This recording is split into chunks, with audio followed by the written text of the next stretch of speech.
ಜೈ ಶ್ರೀರಾಮ್. ಎಲ್ಲರಿಗೂ ನಮಸ್ಕಾರ. ಸಣ್ಣ ಕಥೆ, ಒಳ್ಳೆಯ ಸಂದೇಶ.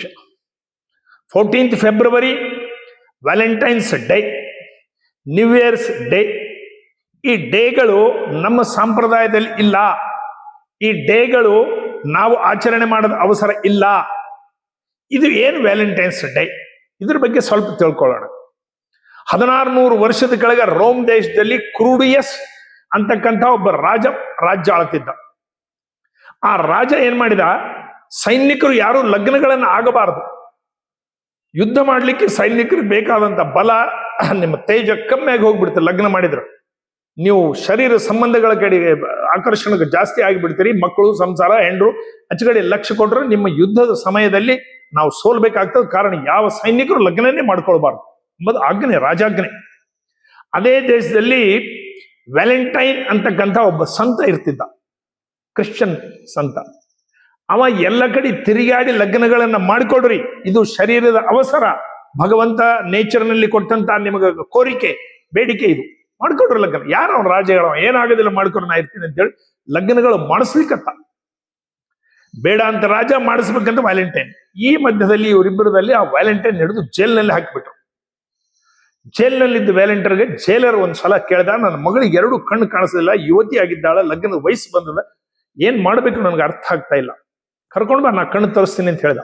ಜೈಲಿಗೆ ಕರ್ಕೊಂಡು ಬಂದ್ರು. ಏನೋ ಮಾಡಿದ ಶಕ್ತಿ ಇತ್ತು ಅದ್ನಲ್ಲಿ 2 ಕಣ್ಣುಗಳು ಬಂದ್ಬಿಟ್ಟು ಅಕ್ಕಿ ಜೊತೆಗೆ ಶಾರೀರಿಕ ಸಂಬಂಧ ಇಟ್ಕೊಂಡ್ಬಿಟ್ಟ ವ್ಯಾಲೆಂಟೈನ್. ಅಕ್ಕಿಗೆ ಜೊತೆಗೆ ವಿವಾಹ ಮಾಡ್ತೀನಂದ. ಜೈಲರ್ ಜೊತೆಗೆ ದಿನ ಬರೋದು ಹೋಗೋದು, ಆಕಿ ಜೈಲಿನಲ್ಲಿ ಭೇಟಿ ಆಗೋದಾಗ್ಲಿಕ್ಕತ್ತು. ಅವರಿಬ್ಬರು ಶಾರೀರಿಕ ಸಂಬಂಧಗಳಾಯ್ತು. ಹೀಗಾಗಿ ಇದು ರಾಜಗೆ ತಿಳಿದು ರಾಜ ಅವನ ಫಾಸಿ ಕೊಟ್ಬಿಟ್ಟ. ಆ ವ್ಯಾಲೆಂಟೈನ್ ಉರಿ ತೆಗೆದ. ಅದೇ ದಿವಸ, ಇವತ್ತಿನ ದಿವಸ, ಅದು 14th ಫೆಬ್ರವರಿ. ಅವ ಬರೇ ಕಲ್ಗೆ ಇವರು ವ್ಯಾಲೆಂಟೈನ್ ಅಂತ ಹೇಳಿ ಏನೋ ಒಂದು ಬರೆದಿದ್ದ ಕಾರಣ ಮೇಲೆ ಅದನ್ನೆಲ್ಲರೂ ತೋರಿಸಿ ಇವರು ವ್ಯಾಲೆಂಟೈನ್ ಅಂತ ಹೇಳಿ ಇವತ್ತಿಗೂ ಅದನ್ನೆಲ್ಲ ಮಾಡ್ತಾರೆ. ಈ ಪ್ರೇಮಕ್ಕೆ ವಿರೋಧ ನಮ್ಮ ಧರ್ಮ ಅಲ್ಲ. ಈ ಪ್ರೇಮಕ್ಕೆ ವಿರೋಧ ನಮ್ಮ ಸನಾತನದಲ್ಲಿ ಇಲ್ಲ. ಪ್ರೇಮ ಮಾಡಬಹುದು, ಮನುಷ್ಯಗೆ ಏನು ತಪ್ಪಿಲ್ಲ. ನೀವು ಕೃಷ್ಣನ ಉದಾಹರಣೆ ತಗೊಳ್ರಿ. ಸುಭದ್ರ ತಂಗಿಗೆ ಅರ್ಜುನ ಜೊತೆ ಕಳಿಸ್ಕೊಡ್ತಾನೆ, ಹೋಗಲ್ಲಿ ಇದ್ದಾನ ನೋಡಿ ಅರ್ಜುನ, ಹೋಗಲ್ಲಿ ಗುಡಿ ಹತ್ರ ಬಂದಿದ್ದಾನಂತೇಳಿ ಕಳಿಸ್ಕೊಟ್ಟು ಪ್ರೋತ್ಸಾಹ ಮಾಡ್ತಾನೆ. ರುಕ್ಮಿಣಿನ ತಾನು ಪ್ರೇಮ ಮಾಡಿ ಕರ್ಕೊಂಡು ಬಂದ್ಬಿಡ್ತಾನ ಬೇರೆ ರಾಜ್ಯದ ಯುದ್ಧ ಮಾಡಿ.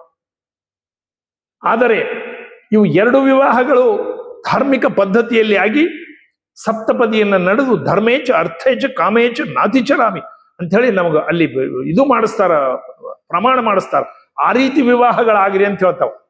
ನಿಮಗ್ ಪಸಂದ್ ಬಂತು ನೋಡ್ರಿ, ಅರೆ ಈ ಹುಡುಗ ಪಸಂದ್ ಇದ್ದಾನ, ನಿಮ್ ತಂದೆ ತಾಯಿ ಹೇಳ್ರಿ, ಅಪ್ಪ ನಾನು ಅವ್ರು ಮಾಡ್ಕೋತೀನಿ, ಆ ಹುಡುಗಿನ ನಾನು ಮಾಡ್ಕೊಳ್ತೀನಿ ಅಂತ ಹೇಳಿ ನಿಮ್ ತಂದೆ ತಾಯಿ, ಅವ್ರ ತಂದೆ ತಾಯಿ ಕೂತು ಮಾತಾಡಿ ಒಂದು ಸಂಪ್ರದಾಯ ಬದ್ಧವಾಗಿ ಧರ್ಮೇಚ ಅರ್ಥೇಚ ಕಾಮೇಚ ನಾತಿಚರಾಮಿ ಅಂತ ಹೇಳಿ ಬಾಯಿಲಿಂತ ಉಚ್ಚಾರಣೆ ಮಾಡಿ ಲಗ್ನ ಆಗಿದ್ದು 90% ಸಕ್ಸಸ್. ಅದು ವಿವಾಹಗಳು ಈ ರೀತಿ ಆದವು. ಸಂಪ್ರದಾಯಬದ್ಧವಾದ ವಿವಾಹಗಳು 95% ಹೋಗಿ ಉಳಿಲಿಕ್ಕತ್ತಾವ.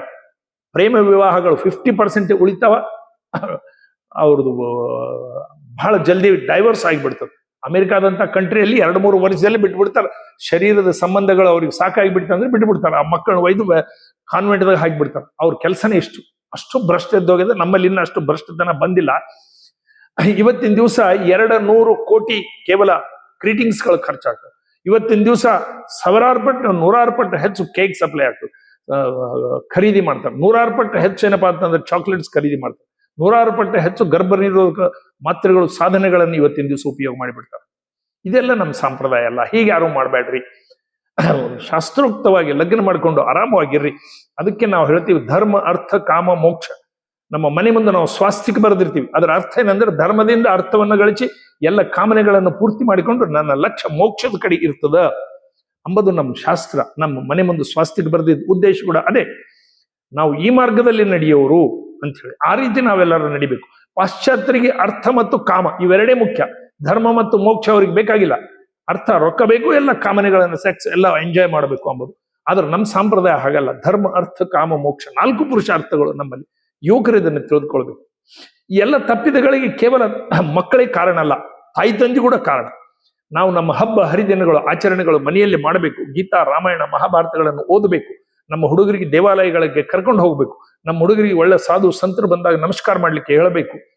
ನಮ್ಮ ಹಬ್ಬ ಹರಿದಿನಗಳ ಹಿಂದಿರ್ತಕ್ಕಂಥ ಉದ್ದೇಶ, ವೈಜ್ಞಾನಿಕ ಉದ್ದೇಶವನ್ನು ನಾವು ಅಭ್ಯಾಸ ಮಾಡ್ಬೇಕು. ಇವತ್ತಿನಾಳೆ ಗೂಗಲ್ನಲ್ಲಿ ಹೊಡೆದ್ರೆ ಸರ್ಚ್ ಮಾಡಿದ್ರೆ ಎಲ್ಲ ಸಿಗ್ತದೆ. ಅಭ್ಯಾಸ ಮಾಡಿ ಮಕ್ಕಳಿಗೆ ಕೂಡ್ಸ್ಕೊಂಡು ಹೇಳ್ಬೇಕು. ಇದು ನೋಡಪ್ಪ, ರಾಮನವಮಿ ಇದು, ಏಕಾದಶಿ ಇದು, ಶಿವರಾತ್ರಿ ಅಂದ್ರೆ ಇದು, ಉಗಾದಿ ಅಂದ್ರೆ ಇದು, ಬೇರೆ ಹಬ್ಬಗಳಂದ್ರೆ ಇವು. ಎಲ್ಲ ಹಬ್ಬಗಳ ಬಗ್ಗೆ ನಮ್ಮ ಹುಡುಗರಿಗೆ ಹೇಳಬೇಕು, ನಮ್ಮ ಹುಡುಗರನ್ನ ಆ ರೀತಿ ತಯಾರು ಮಾಡಬೇಕು. ಅದಕ್ಕೆ ಮೋದಿ ಅವರು ಸ್ಪೀಚ್ನಲ್ಲಿ ಹೇಳಿದ್ರು, ನಿಮ್ಮ ಮಗಳು ಹೊರಗೋದಾಗ ನೀವು ಕೇಳ್ತೀರಿ ಫೋನ್ ಮಾಡಿ, ಅಮ್ಮ ಎಲ್ಲಿದ್ದಿ, ಯಾವಾಗ ಬರ್ತಿ, ನಿನ್ನ ಪಕ್ಕದವರಿಗೆ ಫೋನ್ ಕೊಡು ಅಂತ ಹೇಳಿ ಎಲ್ಲ ನೀವು ಕೇಳ್ತಿರ್ತೀರಿ ಗಂಟೆಗೆ. ಆದ್ರೆ ನಿಮ್ಮ ಮಗ ಹೊರಗೋದಾಗ ಕೇಳೋದಿಲ್ಲ. ಏನೋ ಎಲ್ಲಿದ್ದಿ, ಯಾವಾಗ ಬರ್ತಿ, ಯಾರ ಜೊತೆಗಿದ್ದಿದಿ, ಅವರಿಗೆ ಫೋನ್ ಕೊಡು. ಇದನ್ನೂ ಕೇಳ್ತಕ್ಕಂಥ ಬಾಧ್ಯತೆ ನಿಮ್ದು. ಕೇವಲ ಮಗಳಿಗೆ ಕೇಳ್ತೀರಿ, ಮಗನಿಗೆ ಕೇಳೋದಿಲ್ಲ ಅಂತ ಹೇಳಿ ಮೋದಿ ಅವರು 15 ಆಗಸ್ಟ್ ಸ್ಪೀಚ್ನಲ್ಲಿ ಹೇಳಿದ ಮಾತು.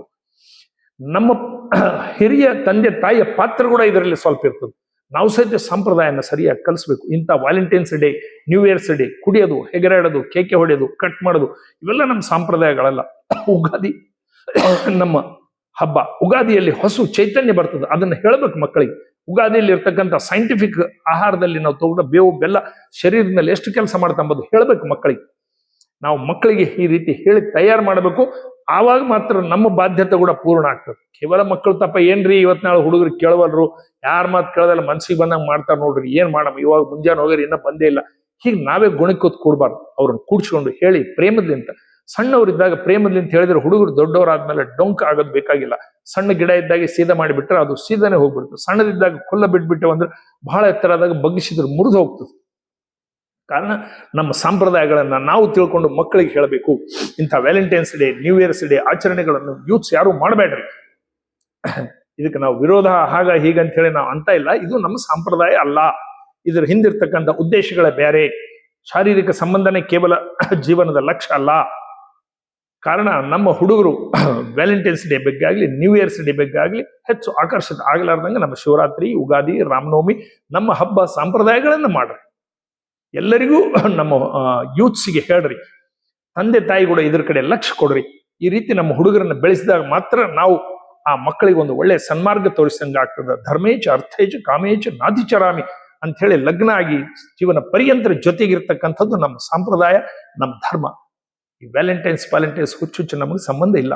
ಭಾರತ್ ಮಾತಾಗಿದೆ. ಎಲ್ಲರಿಗೂ ನಮಸ್ಕಾರ.